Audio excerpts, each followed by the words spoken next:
ও মেয়ে তুমি পর্দা করো পররে হিজাব, নইলে তোমার কবরে হবে ভয়ঙ্কর আযাব।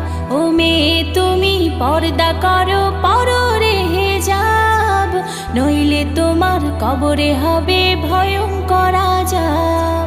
পর্দা হলো নারীর ভূষণ, ঢাকো তোমার দেহের গঠন, তোমায় দেখে পরপুরুষের নষ্ট হয় স্বভাব।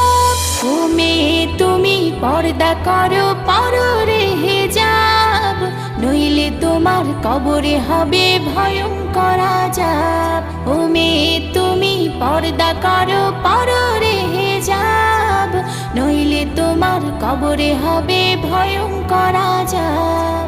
পর্দা ছাড়া বেপরোয়া চলে যে নারী, রোজ হাসরে হবে সে জন্তু চোখের